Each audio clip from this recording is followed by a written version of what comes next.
Hey everyone, Clawland here, and you're watching another episode of Left Hand Reviews.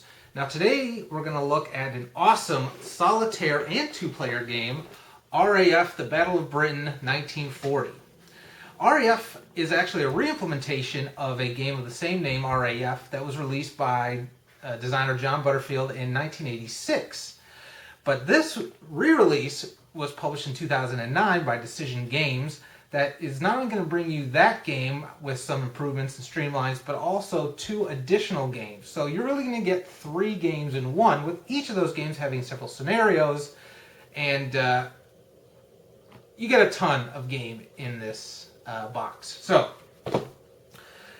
if many of you people that are into war games may be familiar with the relatively famous D-Day at Omaha Beach solitaire game. This is by the same designer, John Butterfield. So if you enjoy that game, I think you're really going to enjoy this. If you've never played a solo war game, or if you've never played one of Butterfield's solo war games, you are in for a real treat when we go through RAF, the Battle of Britain 1940. So basically in this game, I'm going to show you how to play.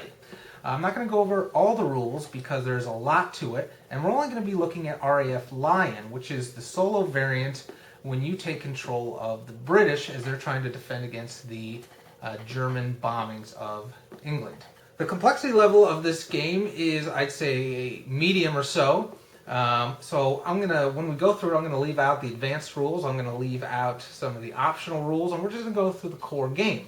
And hopefully, from this overview, you're going to be able to jump into the game quite easily yourself, because, in my opinion, solitaire games are very, very difficult to learn because you don't have anybody necessarily that can teach you, and you don't have another player that you can bounce ideas off or bounce rules, interpretations off, and, like that. So it's 100% on yourself. So hopefully, through my struggle to learn this game, you will be able to avoid that and just jump right into this absolute treasure, RAF, the Battle of Britain 1940. So let's take a look at what comes in the box. I'll show you how to play, and I'll tell you what I think. And obviously, you have an idea that I really do enjoy this game. So let's get going. So the first thing you'll notice is the RAF Battle of Britain comes in a typical Decision Games box, rather. It has some very nice artwork on the cover here, as well as some details about the game on the back, complexity level, some examples of some of the cards and the counters. Overall, it's put together quite nicely in a very nice package. So let's see what you get in here. Oh boy, here we go, lots of stuff. So we're going to have a ton of different decks of cards, and actually I've separated all these out into the main scenario of the game just to make it easier for me to set up. But let's just look at some of the cards here. These are going to be your day cards, which you're going to use at the end of each day to determine things that happen. And we also have a radar systems card in there. We have a ton of different event cards that you're going to use for both approach events and target events. This controls the timing advance. You have strategy cards, which are actually not going to be used in RAF Line, and there's some other cards I have in here that are not used in the game that I'm going to be demoing. You have your force cards. That's going to help you determine the size of the German raids. And you have your target cards, which of course are going to help you determine what the targets are that the Germans are going to be attempting to bomb in England. You also have a bunch of counters. Here's some counters that I have put off to the side, which are not going to be used in the version RAF Line that I'm going to be showing you today. Alright, here are the British squadrons. And we have the Luftflotte 2, both the fighters and the bombers from the Germans. Luftflotte 3, which is the other group of German fighters and bombers. And then you have all your various chits that are used for tracking the time and tracking targets and all those other random chits that you need to make the game work. Alright, we're also going to have 2 very nice dice. Alright, there's a ton of charts and player aids here that you're going to need to go through the game. These are all double-sided. Combat results table. And actually, there's 2 of these for use in the 2-player game. You're going to have the 2-player German planning board. It's a cardboard, or I'm sorry, a heavy cardstock fold-out used for the 2-player game. You're going to have your RAF, the Battle of Britain 1940 Lion. These are the rules for the Lion solitaire play, which is the player will play as the British, fending off the Germans. You have your rules for RAF Eagle, which is where you'll be playing the Germans, raiding the various targets in England. Then you have Lion versus Eagle, which are the rules for the 2-player version. And again, that's 3 complete rule books. Each one, well over 20 pages, 20 or 30 pages. You're going to get 2 gorgeous maps here.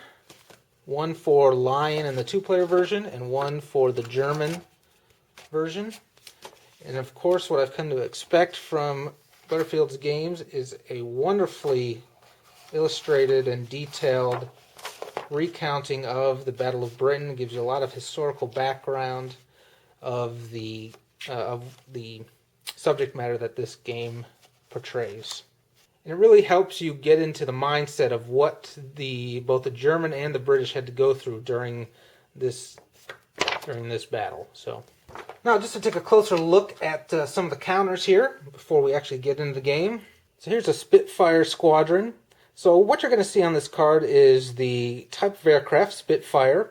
On the top right is just going to give you just a numerical moniker for this particular counter, number 19, or Squadron 19. You're going to see the area on the game map that this squadron will come from, which is 212. Then you're going to see the letter, which is the combat selector letter. That's going to be used when determining the outcome of battles and various events and other game things. And then finally, that 4 is the combat strength. And on the reverse side of the counter is the same aircraft, but with its reduced stats. And there's many things that can reduce it. And what you'll see, the big thing here is that the combat strength is reduced. Now, similarly, the German aircraft are set up the same way. Here is an ME-109. The 2 there is going to tell you from what Luftflotte it comes from. It's going to be either 2 or 3. You're going to see the ME-109. Down at the bottom you see 1B0. 1 is the bombing strength. That is an attribute that all the German aircraft have. B is just the selector letter, again used for determining outcomes of various things. 0 is the combat strength of this particular ME-109. Now, generally they're going to be lower on Germans because you're going to add combat strength together during the game, and higher combat strength is generally better for the British players. So that's why these have a combat strength of 0. It's not because they are weak aircraft, it's because they don't want to contribute anything to the total combat strength of the British player. And to look at one of the German bombers, here you have the HE-111. You're going to see the same information that you saw on the German fighter. It's from Luftflotte 2, has a 5 bombing strength, selector letter C, and a 6 combat strength. And again, these all have a reduced side as well. Alright, let's dig into it. First I'm going to show you the map, and then we'll move into gameplay. So before I actually set up the game and show you how it plays, I wanted to take a few minutes and look at the game map here, just because there's so much going on. It's very busy, so it makes sense to take a look at everything that is on here first, so it'll make it easier when I explain the game and set everything up. So, of course, the main part of it all here is the area of England here, and basically, England is divided into 3 different general areas. You have this area here, which is denoted with the 12 in the sector name, so 112, 212, 312. You have the 10 section over here, and then you have the 11 section here. Now, each area here is divided into various sectors, and you can see those here. They're with the lines that break them out. Each sector has a sector label, of course. Within each sector, you're going to have various different types of structures, and that's shown in the map key here. But for example, you have industry, and you have airfields, you have patrol boxes, you have the radar nets, you have the RAF headquarter spaces, and there's cities, and so on and so forth. And so that's pretty straightforward. And those are going to be the various targets that the Germans are going to attempt to raid and bombard. Up at the top here, you're going to have a night raid area. This is only if you're using the optional night raid variant, which we're not going to be using when I go over the explanation, but just so you know that it's there. Here we have the two weather boxes. Now, from the German standpoint, the map is divided into two Luftfloats, Luftfloat 2 and Luftfloat 3. And you can see that dividing line right here goes all the way down. So basically, Luftfloat 2 is going to be mostly concerned here with the 11 section and the 12 section, and Luftfloat 3 is going to be more concerned here with the 10 section. It's also going to determine which of the Luftfloat air bases the raiding aircraft are going to come from, and that's what these are here. These are the off-site Luftfloat 2 air bases here, divided into the sections for each aircraft type, and then you have this similar thing over here on the right-hand side. Then up at the top here, you're going to have your clock. You're going to have a clock counter that's going to move around this, and when you hit the end of day, you're going to go through the end of day process, which is sort of like a cleanup phase.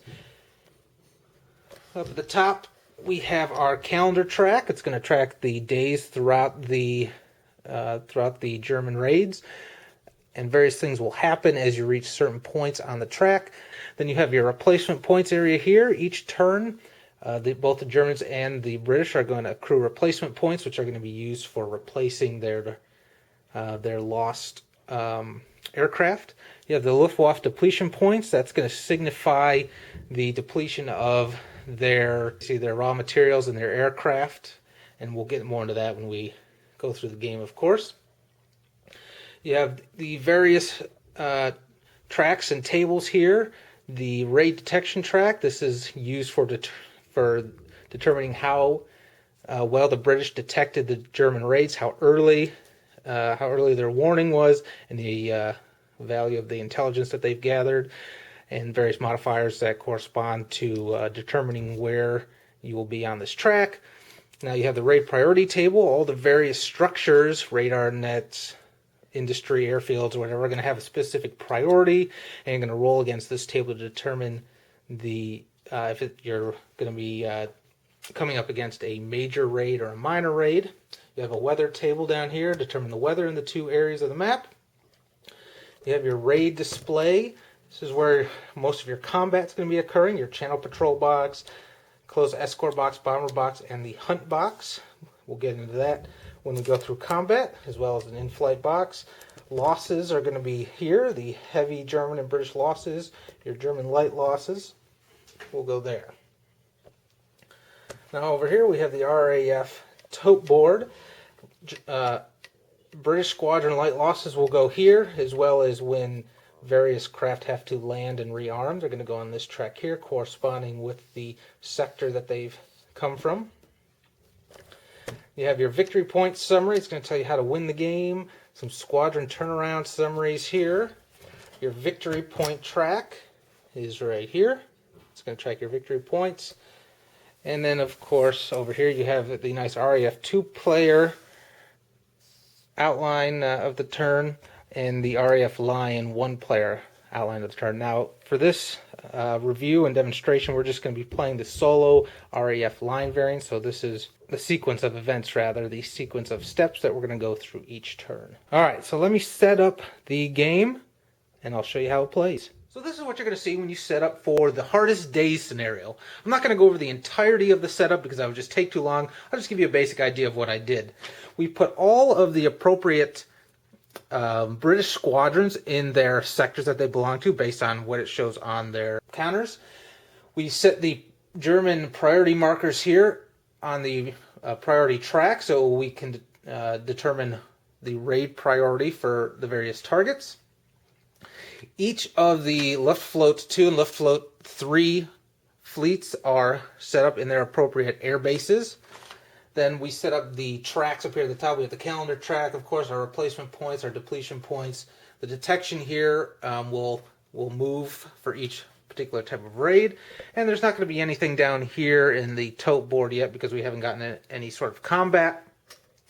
When you set up, nothing is actually going to go in any of the patrol circles yet because these are special. You'll see what those are when we get to the squadron patrol assignment step. The victory points, we're going to start at 0. This is similar to Twilight Struggle, as it's a flowing back and forth. So there's a plus side and a minus side on the victory point track. So when you have negative points, you flip to the negative and move on the track as appropriate. So we're going to start at 0 on the positive side. Okay, you have your time marker that starts up there at 0600. I have each of the decks with the appropriate cards in them. You have to take certain cards out depending on the scenarios that you're using, or the scenario that you're setting up for, rather. I have the spare chits there. Most of those I will not need. Got some of the chits down here that I will be using. Cloud, altitude advantage, and the bombing damage markers here. And actually, this didn't come with the game. This I like to use just to mark, where the bombing raid is, what the target of the bombing raid is. So just something that I do on my own. So there's a lot going on here, so let's just dive right in, starting with step 1. Step 1 of the daily preparation phase is repairing. Repairing, you're going to actually skip on the first day because you have no aircraft that participate in combat, so therefore there's no repair necessary. The next thing that we're going to do is move to the time of day. Now, the marker you put on the 0600 spot, but that doesn't necessarily mean that the day is going to begin at 0600. So the first thing we're going to do is draw the top event card. And we're going to look at the time advance at the bottom of the event card, and that's going to show a 2, which means we're actually going to start the day at time 10 o'clock. Then we need to determine the weather for the Left Float 2 and Left Float 3 sides of the board. So we're going to take a die here. I got my big chunky die. This didn't come with the game, but I like to use it anyway. We're going to roll it. We get a 2. We're going to consult the weather chart, and that's going to tell us that it's going to be clear skies on the Left Float 2 side, and it's going to be patchy on the Left Float 3 side. So I'm going to grab here, patchy over here, clear over here, so no counter. The next step here is the advance warning. Advance warning basically allows you to see where there may be some upcoming raids, at least one ahead of time. If you have played Volko, Runkeys, Andy, and Abyss, it's similar to that in the sense that you can kind of see one event ahead of time. So what we're going to do is take the top target card and place it next to the target deck. The reason that's advance warning is because on the back of the target cards it tells you which Left Float the raids are going to be in. And in this case they're both in Left Float 2 South, which is in this area of the board. Now, if you have more than 2 radar nets destroyed, or if you had an event card previously that said no advance warning, then unfortunately you're not going to be able to do that step. Next, we're going to move on to squadron patrol assignment. This is where you're going to be able to take your squadrons that are in various sectors and put them within the patrol sectors, patrol sections of their sectors, and they can go in the patrol area in their own squadron or in an adjacent squadron. Now, the reason you want to do that is because when you are going after bombers or going after the hunters, units that are in the patrol circles are going to have more of a priority, and you'll see that when we get to combat. So why wouldn't you want to put everything in patrol circles? Well, unfortunately, at the end of the day, anything that is in patrol is going to move all the way down here to the rearm box, which means it's no longer going to be on the board for at least one more raid day. So you need to be careful that you don't leave yourself totally stranded with no squadrons in play. Now, I can see that our next 2 raids are likely going to be in Left Float 2 South area, so I may consider concentrating several of my squadrons to patrol that area. Now, there are certain situations where you'll end up skipping through these cards, and you may end up doing ones that are in totally different areas of the map. There's situations where that can happen. There may be situations where there's follow-up raids or more raids before you have the opportunity to patrol again, so it's in your best interest to patrol a little bit everywhere. And everyone's strategy is going to be a little bit different. I haven't quite perfected it yet because this game is pretty challenging, but for me I try to patrol a little bit in every area, and I'll concentrate a little bit more depending on where the target cards that I can see right now tell me that there's going to be raids. I'm also going to try to even it out between the selector letters of the chits A, B, and C, because I don't want to put all my eggs in one basket necessarily. So for the sake of this demo here, let's say I put, I know we're going to be in Lafayette 2 South area, so I might put this guy on patrol, this guy on patrol. Since they can go in adjacent sector patrol, I might move this guy, the C, over here. So I'll put these guys in patrol, I'll put this guy in patrol. Alright, so let's say that's what I want to do this round. I can tell you that's probably not the best thing, but I'll give you an idea. Now when you're doing the squadron patrol assignments, if you are at the time of 1800, meaning that's the last space before the end of the day, you cannot have more than 14 squadrons on patrol. So that's just something to keep in mind. So that completes the daily preparation phase. Now we're going to move on to the raid phase. The first thing that we're going to do is determine what the target of the raid will be. And we're going to grab that advance warning card, and if there wasn't one, we would have just grabbed the top card of the deck, and take a look at who our target is. And in this case, it's the Beachy Head Radar Net number 4. That's in Sector 211, which is a coastal space. It is within ME 109 range, and it has a strategic value of 2. And that's going to be coming from the Luftflotte 2 South. So now we need to determine if this is going to be a major raid or a minor raid. Since we know it's a radar net, we're going to look on our German raid priority table. And we see that our radar nets have a high priority. So we're going to be rolling against this table. This has, on the card, it shows a strategic value of 2. So we're going to use this column right here, roll a die. My die came up to a 5, so row 5, we know that this is going to be a major raid. So I'm going to take my little red die and place it here on the Beachy Head radar net, so I know that is a major raid there. Now the next step is we need to determine the British detection. How fast are they able to detect this raid, so I know how early I can plan for it, and also how good is our intelligence against the raid. So the first thing that we're going to do is add up our die modifiers. We're going to get +2 for each undamaged radar net that's listed on the target card. Target card lists radar nets 4 and 5 as the radar net that is going to detect the incoming raid. Since neither of those 4 and 5 are damaged, that's going to add +4. Then we're going to take the OCV value, which has to do with the weather, and it's either going to see on the card, you can see the OCV value is either going to be 1, 10, or 1, 1, or 0. That depends on if it is the weather is clear, patchy, or broken clouds. In this case, it's clear, so we're going to add 1. So that'll give us a total of 5. And if this is a major raid and the Luftwaffe depletion level is at 0 or 1, which it is, it's at 0. This would be depletion level 1, and this is depletion level 2 all the way at the end, because this will be moving up the track during the game. So we're at depletion level 0, so that's going to add another 3 for a total of 8. Now you're going to take that 8, you're going to roll a die. We roll a 4. 8 plus 4 is going to be 12, so our detection level is 12. That's going to give us a sufficient warning and limited intelligence, according to the marker location. Now it's time to commit some squadrons to the fight. Now if you have poor intelligence, you're going to commit squadrons now, before you know the size of the raid and before you know the type of German aircraft that are in the raid. Fortunately for us, we have a sufficient warning, so we're going to skip this step for now and first see the raid size. To determine the raid size, we grab a card from the force deck and we merely look at the left side of it here where it says raid size. It's not a minor raid, it's a major raid. And we have 2 major raids, so let's look at the different criteria. In a major raid where the intelligence is limited or accurate, the raid size is going to be 6. If the intelligence is poor, there's no raid. Well, our intelligence up here is limited, so it's going to be a raid size of 6. Now we're going to move on to committing squadrons because we have limited intelligence.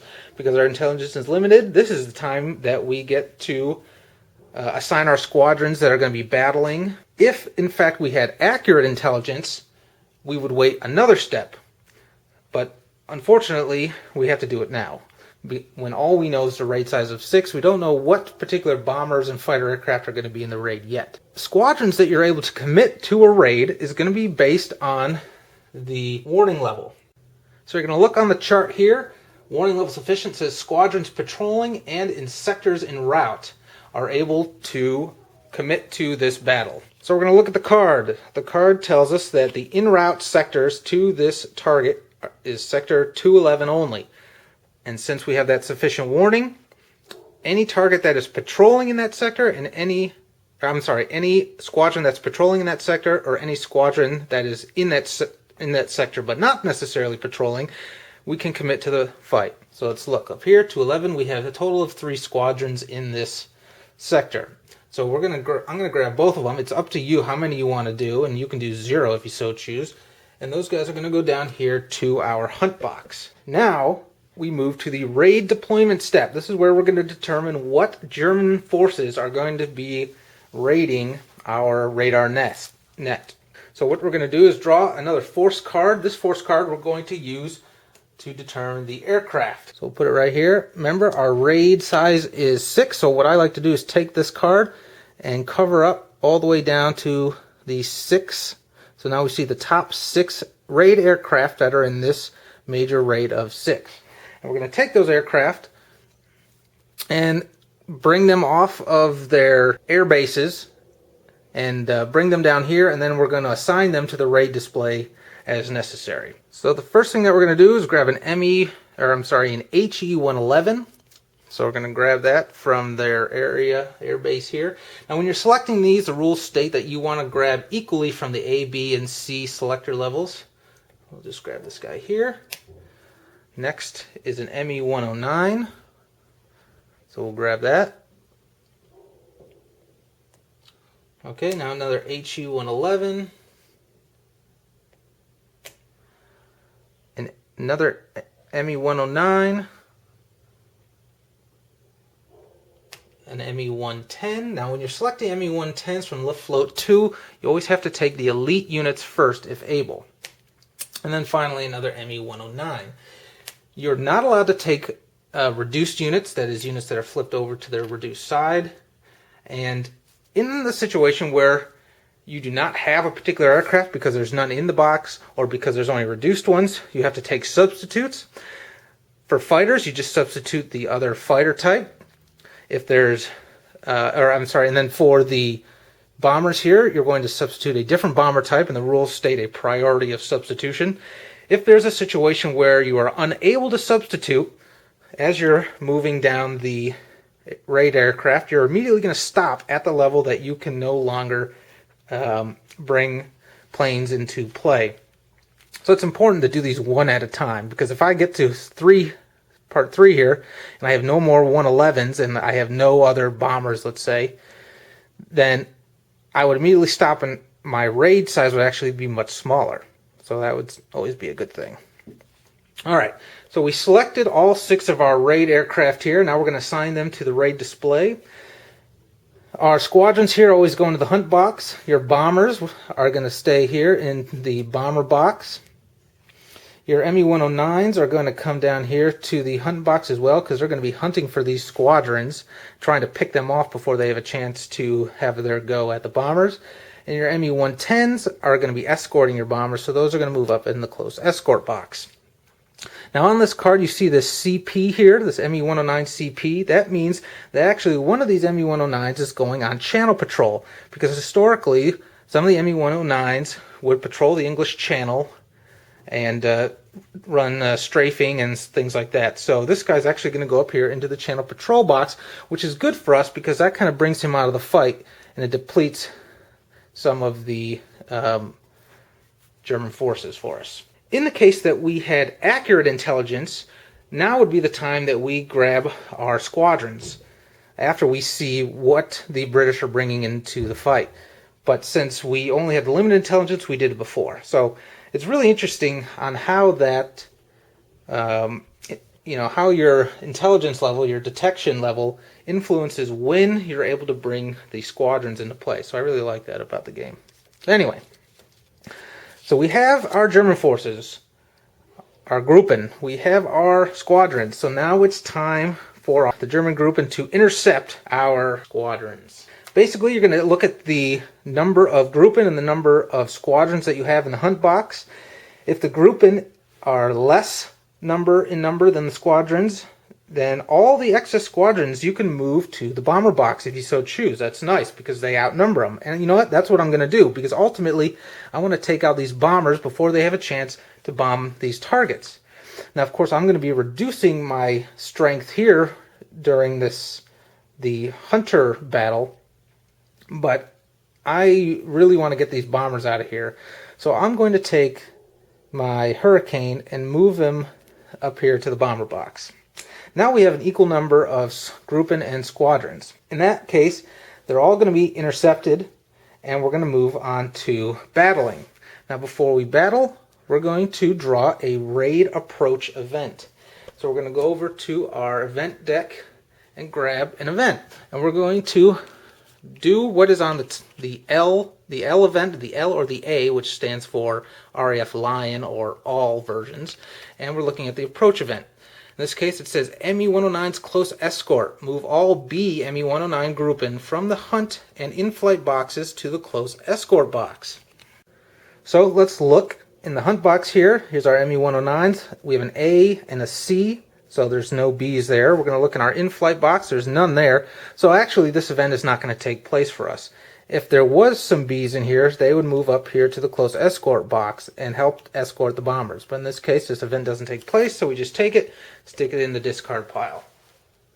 Now it's time for our hunter attack. So the first thing that we're going to do is count the number of Gruppen that are participating in the hunter attack. And in this case, there are 2 Gruppen. So we're going to look at our combat results table and look at the number of Gruppen row here, 2. And this corresponds to the amount of Luftwaffe depletion. There's no depletion right now, so 2 is going to be this column right here. Then we're going to count up the entire combat rating of all squadrons and Gruppen participating in the fight. 0 plus 0 plus 4 plus 3 is 7. So column 2, we're going to go all the way down here to 6 or 7. So this is going to be the combat row that we're going to roll against. Now, if there's a German altitude or British altitude advancement, you're going to either shift up or down a row. In this case, we haven't had an event that called for that. So we're going to take my big chunky die here, and we get a 1. So what I like to do is take our target card here, line it up just like this, so we know we're looking at this combat results row. See right here? Now this is going to tell us how combat resolves for each of the Gruppen and squadrons that are in the battle. As you can see right here, you have your German selector letters A, B, and C, and your British selector letters A, B, and C. So let's do the German first. Alright, in the box here we have an A and a C, both full Gruppens. Well, according to the combat results chart, the A's are going to abort. Alright, so now we got to take a look at the combat damage chart. It's a full group, and we move over to the abort box right here, and it's going to say 2 in-flight reduced. So that guy gets moved from here to his reduced side to that in-flight box. And he's just aborted the flight. He got scared because the Spitfires and Hurricanes were coming at him. Now we have a C Gruppen. According to our chart here, C's result is a D. D for disrupt. Again, he's a full Gruppen. Let's look in the chart here. And for the disrupt, they're going to move to the in-flight box, but we're not going to flip them to their depleted side. Alright, now let's see what happened to our squadrons. We have a B and a C. The B is going to have a disruption as well. And according to the chart here, a full squadron that gets disrupted is going to move to the bomb box on its reduced side, or you can move to the in-flight box on its full side. Now, which of those do you want to do? Well, if you move him up to the bomb box, he's going to contribute to fighting the bombers. But he's going to be on his reduced side. If you move him to the in-flight box, he's going to stay on his full side. Now, why that's different is at the end of the day, all of the squadrons are going to move into appropriate spaces here on the RAF tote board. The full squadrons are going to move to the rearm box, which means they're going to enter play quicker. Ones that enter on their reduced side are going to have to land and refuel and do all sorts of extra things. So it's going to take longer for them to then move to the rearm box and then get back out on the play. So it's a risk that you have to take. In my case, I'm sorry, I was using a grouping for that. We're talking actually about a squadron. But so for me, I tend to want to destroy those bombers, so I'm going to opt to move them up to the bomber box to the reduced side. And then finally, we have our Spitfire. That is a selector letter C. C's are going to have an abort. Look at our chart here. Full squadrons that are abort have to move to the in-flight box reduced. So we'll flip them to reduced and he moves to the in-flight box. And there you go. That's all you have to do for the Hunter attack. After the Hunter attack, we're then going to move on to the next target event. This is the raid target event. So we're going to grab another event card. And this time, instead of looking at the approach event, we're going to take a look at the target event. In this case, it is flak. Reduce all C bomber grouping. That's really nice. Let's look at our bomber grouping. Do we have any C's on there? Ugh, unfortunately, we don't. Only A's and B's. So unfortunately, our flak totally misses its mark. Now we're going to move on to Squadron Interception, which is Raid Step 12. Now, that's when you're going to, very similarly to the Hunt, you're going to look at the number of grouping you have versus the number of squadron. If you have a number of squadron equal to or greater than the grouping in the bomber box, then all grouping in the bomber box and the close escort box are going to participate in the squadron attack. Otherwise, some of the bombers are going to be able to peel away. So, for example, if I only had one squadron, then one of these grouping get to move away, and a close escort's going to come with them. Now, that's going to actually reduce the amount of battling that this poor Hurricane is going to have to participate in, but it means that the close escort and the bomber are going to get away unscathed and have a clear attempt at bombing our Beachy Head radar net. But that's not the case here. We have two squadrons. We have two bombers. Close escort's going to participate in that as well. Our channel patrol, he's out patrolling the English Channel, so he doesn't contribute anything to this squadron attack. Now you're going to move through the squadron attack in the exact same way you did the Hunt box attack. So first we're going to add up the number of grouping that are participating, including the close escort, so that's 3. All right, so we know we're going to be in this row here, or this column here. We're going to add up the total combat strength.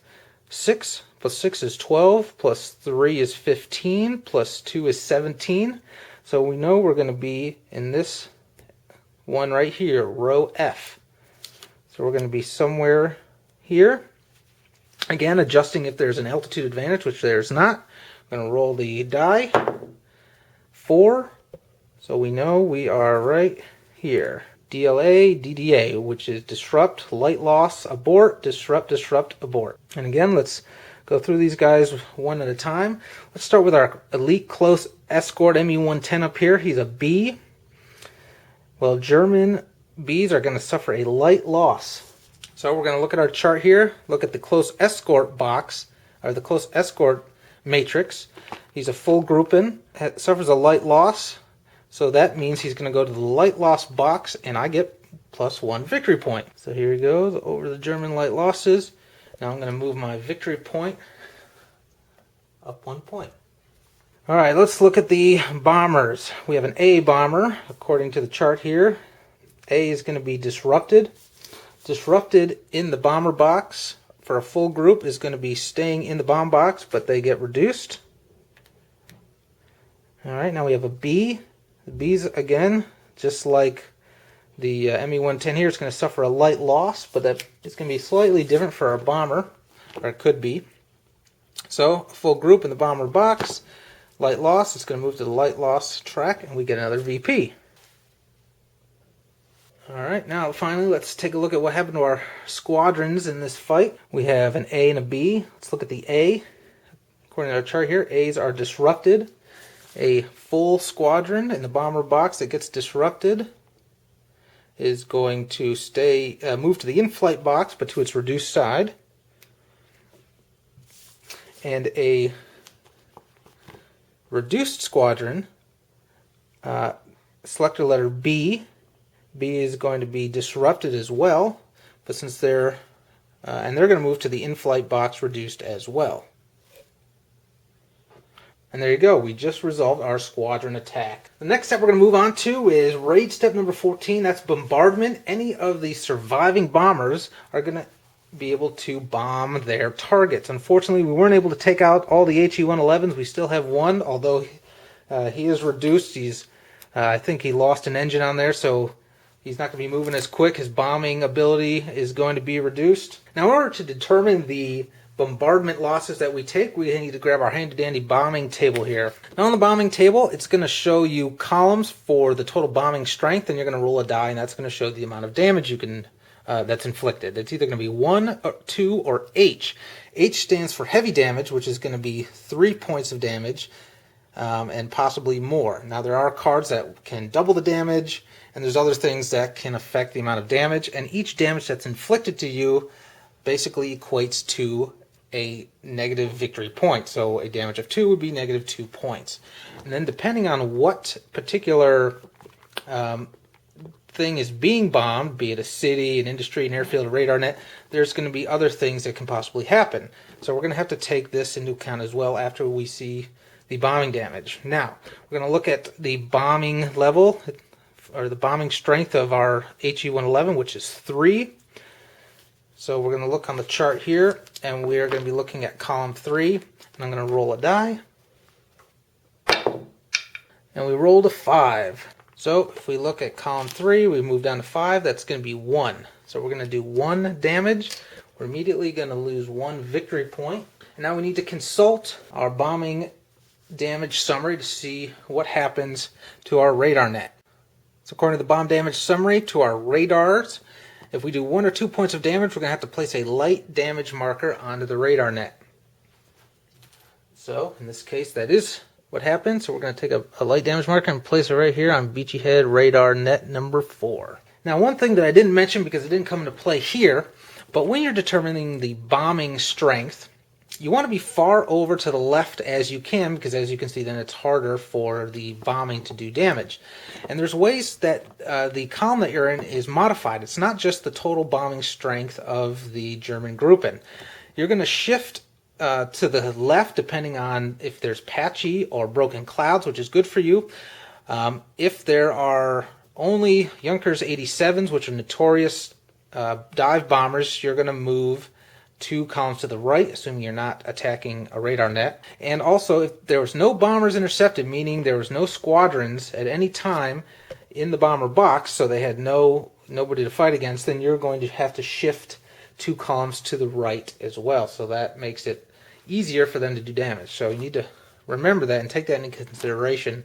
And again, that's another reason why I wanted to move my squadron immediately up here, because I wanted to try to... I didn't want to risk all my squadrons being destroyed by the German hunters. So the bombardment is finished. The HE-111 is limping his way home, and the rest of the German aircraft need to recover. And so that's going to move on to raid step 15, German recovery.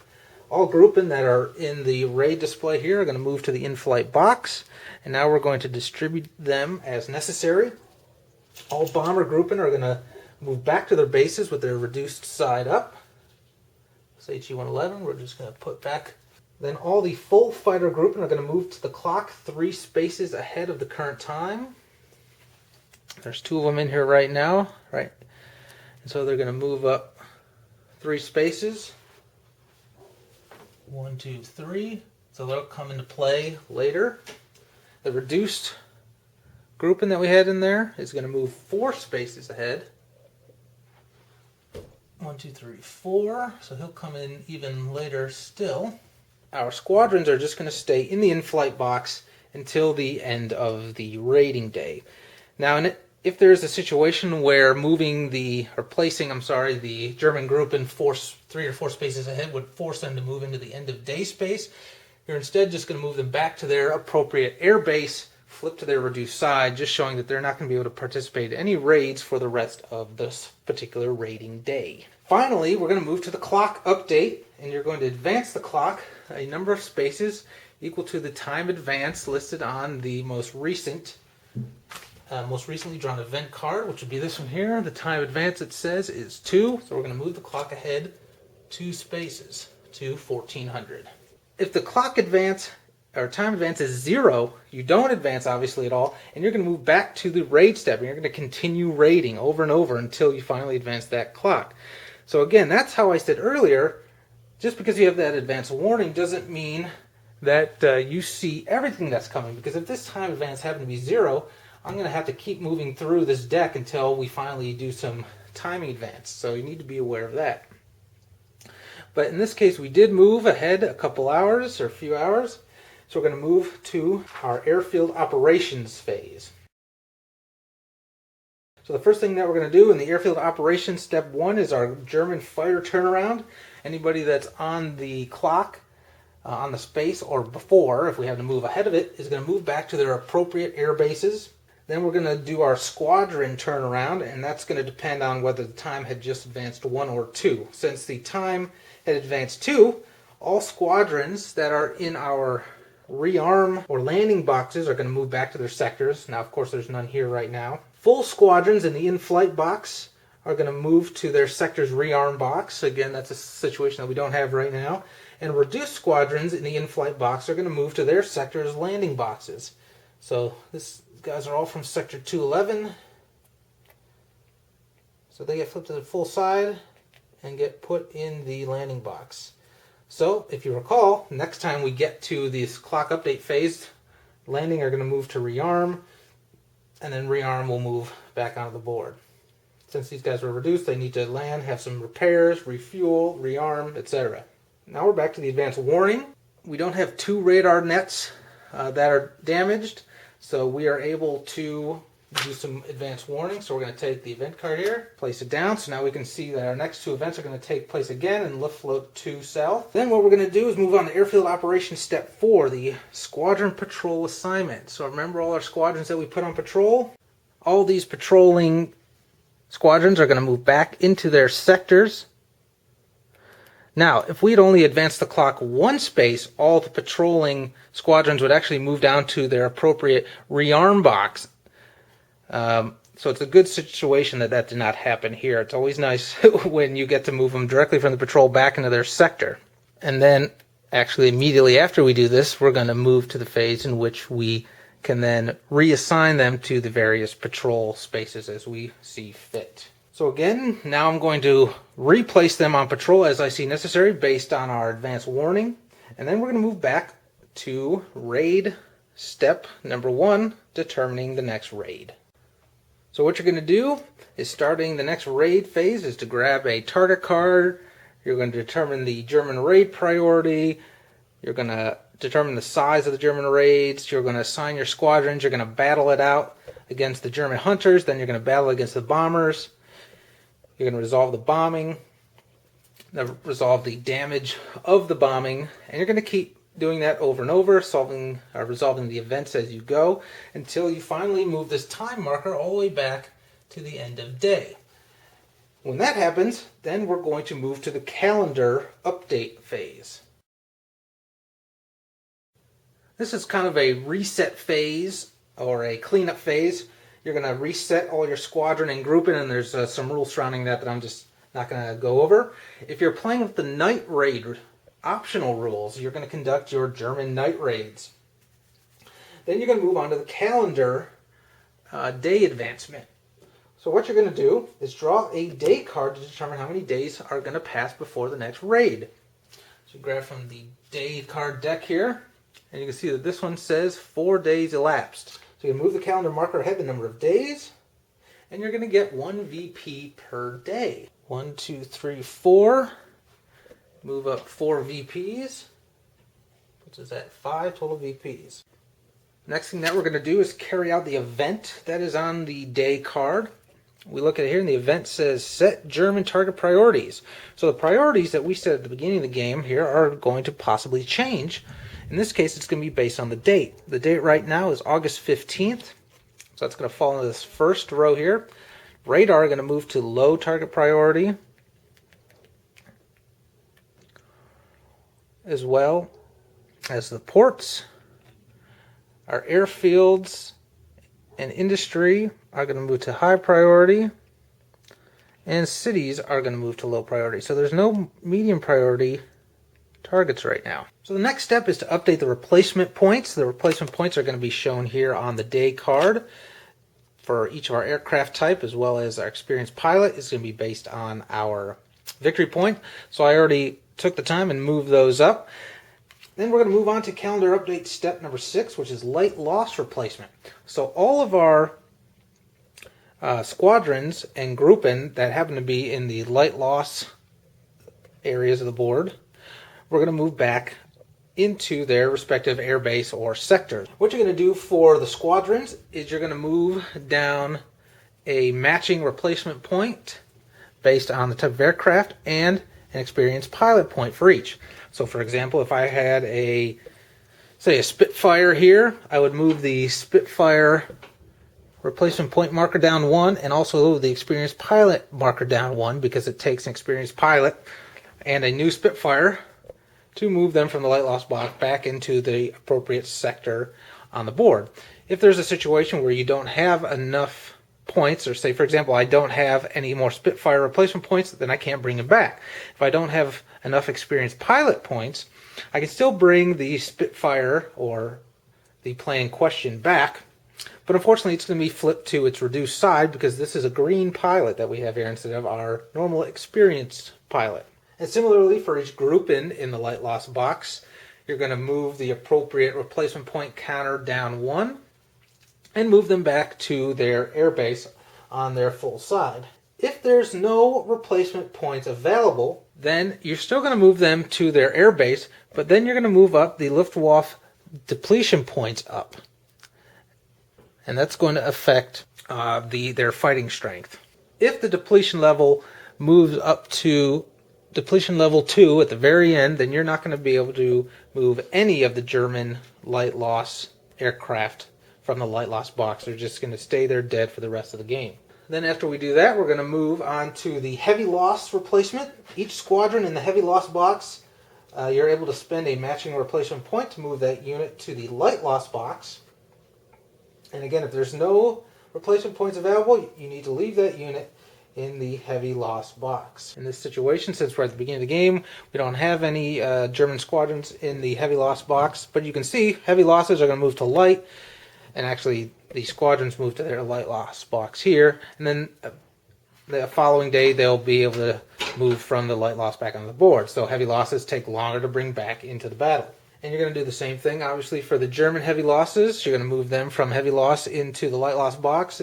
In the case where there are not enough replacement points, you're going to have to move up the Luftwaffe depletion point marker. Again, getting to all the way to 15, which is depletion level 2. You're not going to be able to do that.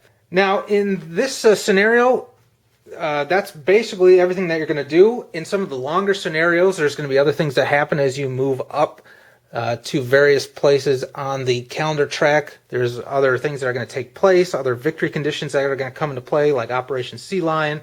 You're going to have replacements that can come into play. Again, there's not going to be any replacements in this particular shorter scenario. Once we've completed all that cleanup, we've moved everyone back onto the board as necessary. We're going to move back to our daily preparation phase. And that daily preparation phase is how we started the video. That's going to be with our repairing, checking the new time of day, checking the weather of the new day, doing our advanced warning event step, our squadron patrol assignments, and then moving on to our normal raid events. Alright, so to hang with me there, I know that was a long overview. There's a ton going on in this game, and really the fact that it is a solitaire game, or at least the version I showed you is a solitaire game, there's a lot of rules because all those rules have to govern the AI, because normally you have a human that can make all sorts of decisions and things, But with this as a card-driven solitaire game, you have to have all these rules built around a solitaire AI. So, but I'm glad you hung with me there. It's not that challenging of a game as far as learning. Once you get through the rules and everything and you start playing, it's really straightforward. There's a lot of steps, but they're broken down in order. You have them on the board, you have them in the manual, you have them on the player aid. Most of the data that you need is just printed right there on the map, which is really good. So once you know the game, there isn't really a lot of having to flip back to the rulebook. Now that we're speaking about the rulebook, that's probably the biggest gripe I have about this game is that rulebook. I've actually only played one other game by John Butterfield, and that is his phenomenal D-Day at Omaha Beach, which I'll talk about a little bit later. Similarly, the rule books are challenging to get through. And not to say that they're poorly written, they're just written in a different way than probably what I'm used to. And they bounce around. I guess I'm used to and appreciate, I guess, rule books that kind of follow the game, sequences in order. In RAF, it tends to bounce around a little bit, and it'll tell you a little bit about one thing, and then it'll go a little bit later into more detail on that one thing, and it'll reference things, even more further on in the rule book. So in order to get a full scope of what's going on, you have to really read the rule book cover to cover. You know what I mean? For example, in the rule book, it goes through a quick turn summary. You do this, and then you do this, then you do this. You say, okay, and then you turn pages, and then, so that's how you do the raid determination, because the 2 sentences it gives you a few pages ago is just a quick overview. And you're like, okay.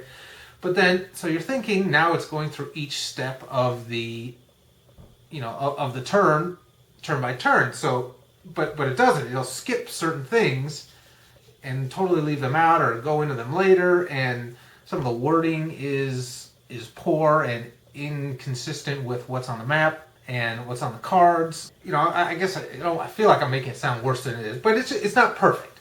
And that's what makes this game challenging to learn. And solitaire games in general, in my opinion, are very, very challenging to learn in relationship to non-solitaire games for a couple of reasons. One, you don't have anybody to teach you the game generally if you're just wanting to play the game by yourself. Second, you're not playing with another person, so if you're both new to it, you can bounce ideas. I think that this rule means this, or etc. You don't have that. You're trying to learn it by yourself. So that being said, there is a absolutely essential, fantastic BGG download that I have to absolutely insist that anybody that wants to play this game downloads, and that is the RAF Line Flipbook. And just the flipbook here, there's a couple versions of it. There's an Excel version that was the original one created by a BGG user here.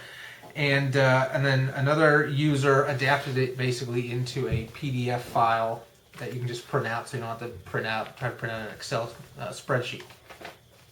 And this thing is, it's essential, and it makes the game run so much smoother, and it really allows you to enjoy the game much, much quicker, and so you're not thumbing through the rule book so many times. So in my opinion, you read through the rule book, get a general understanding of the gameplay, the terminology, all the charts and tables, and all the cards, and what's on the cards, and what's on the board. And then you open up this flip book, and you can jump right into the game. And basically what this flip book does is it brings you step by step through the game with everything you need to know, or mostly everything you need to know for each step. It isn't quite written to the fact that you can jump in without reading the rule book, but once you read the rule book, you probably don't have to reference it nearly as much. So for example, this will say raid step 1, and this is exactly what you do. Raid step 2, exactly what you do, with all the associated with some pictures. If there's charts, the associated charts are in there. So anyway, thank you to the user that created this flipbook. It's an awesome reference. I believe it was printed with the approval of Mr. Butterfield. Don't quote me if I'm wrong on that, but it really makes the game much more enjoyable, or I should say quicker to jump into, which is always great for a solitaire game. So What do I like about this game? I kind of ragged on the rulebook a little bit, and again, it's not a huge deal. It's a dry war game rulebook. It is what it is. That flip book is awesome. Now, that being said, I think RAF, the Battle of Britain, is probably the best solitaire war game I have ever played, and that's all I can say. I mean, the game is so much fun. It is so excellent.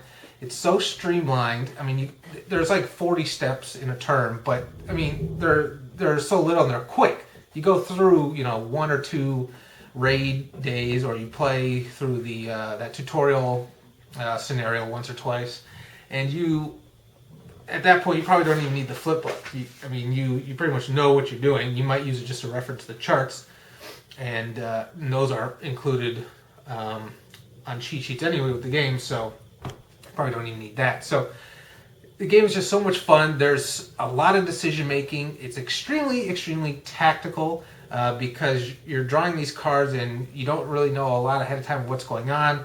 So you need to be, very tactical in your decisions on where to patrol and where to, how many squadrons you're going to bring into the hunt box, how many you're going to move into the bomber box, etc., etc., etc. Also, with the addition of with the inclusion of the depletion points, you're always going to be bringing things back in. I like the fact that there is that experience versus green pilot aspect, so that's really neat. Different level pilots depending on the amount of skill you have there. There are 4 scenarios included with this, just the Battle of Britain, RAF, the Battle of Britain Lion. You get a ton of stuff in this one box, and that's absolutely awesome. I also like the challenge level of the game. It's very challenging. You never really know what raid cards are going to be coming out, and that's what targets you're going to have, the raid sizes. The inherent in any solitaire game, you're going to have randomness, right? Because how else are you going to have a functioning AI? But this game manages that so well. It's generally just one die roll added to various modifiers that you generally have some form of control over, and if you don't, at least they're in there to buffer the luck from the die roll. You can't really complain about that. I think it's done very, very well. Just like Butterfield's D-Day at Omaha Beach, it's card driven, and the cards will have all sorts of information on them, and I like how he a lot of times has you draw one card to give you one piece of data, and then you draw another card to give you a different set of data. So that doesn't limit you to, maybe there's 50 cards, 50 different things that can happen. Since you're using 2 cards, you have so many more combinations of things that can happen on the board. And that really increases the replayability of the game. It makes it much more, exciting and random. It's because you don't exactly know what's going to be coming up next and what's going to happen, and so on and so forth. Another thing that I really like is that RAF tote board. Through decisions that you make, some of your pilots may land, some of them may just have to go to the rearm box. So you have to manage all of that, the patrolling. You have to determine if you want to spend fuel on your aircraft to patrol and then have to land and rearm, but be much more likely to react to the German raids, or to leave them in their sectors where they're less likely. The radar nets are really cool. The different priorities for the various targets is really neat, and they react differently when you bomb them. And the fact that that priority can change throughout the game based on those day cards that you draw. Overall, the game is awesome. Plus, you add in the night raid rules, which we didn't even touch on. You add in the advanced rules that we didn't even touch on. And you have a tremendous amount of game here. Now, if I had, besides the rules, which is just, it doesn't really apply to the game itself. It's just, learning it. If I had to give a negative or a gripe I have about the actual game, or something that other people may not enjoy, it's probably the level of abstraction. As you notice that when we went through the fighting, you roll a die. You have these squadrons and grouping in the hunt box, and the close escort box, and the bomber box, and then you match up their, you look on this chart, you match up their, you got this really fancy, exciting chart here. You match everything up, you roll a die, and then you just give them, you resolve the damage and the results of the combat right there. And okay, this squadron gets flipped and goes here, and then this bomber goes to the light loss box, and now I get a victory point. So there's not a lot of like, it doesn't. There's a lot of abstraction, so it doesn't necessarily feel like you're having this huge, dogfight air battle and stuff. So, it's the nature of the design of this particular game. I usually find myself, grabbing the counters and going, yeah, pew pew pew pew, like a psycho, and Wesley comes in and is like, "What the hell are you doing?" But, and then it also helps to have Tora Tora Tora, or some other war movie going on in the background to help get you in the mood. So, now, contrast to that, Butterfield's D-Day at Omaha Beach, which I keep bringing up, has an incredible, elegant arc of fire system that they have. If you've ever seen that game or seen the board, you see all these various colors. It's because these MG nests are firing in this arc, and I find that so thematic, and it works so well as an abstraction. Whereas in this, it's a little more abstract. You kind of got to use your imagination a little bit more. But really, that's all. The only really gripe I have about that game, and it's not really a big one for me because the game is so much fun. There's so many other decisions that you're making, and it's really tense. You're really brought into the game, trying to move your squadrons around, anticipating where those raids are going to come. You never quite know if it's going to be, a heavy raid or a minor raid or a major raid rather. It's just an awesome all-around game, and the fact that you get so much game in one box is phenomenal. All right, I'm blabbered on enough about it. So you're all thinking, well, how can I get my hands on a copy of this? It's been out of print for a while now. It's Decision Games. What am I going to do? Well, guess what? Decision Games has saw fit, thank goodness, to reprint RAF: The Battle of Britain. So do yourself a favor, go to the Decision Games website and reserve yourself a copy of this game. And they're not paying me to say that. This is a copy that I actually got from a good friend of mine. And D-Day at Omaha Beach is a game I purchased myself, so they're not telling me to say any of this. This is a totally gratis review. It's an awesome game. I definitely think if you're interested in solitaire games or you like war games, it's definitely one you should pick up. RAF: The Battle of Britain, 1940. Awesome solitaire and two-player war game.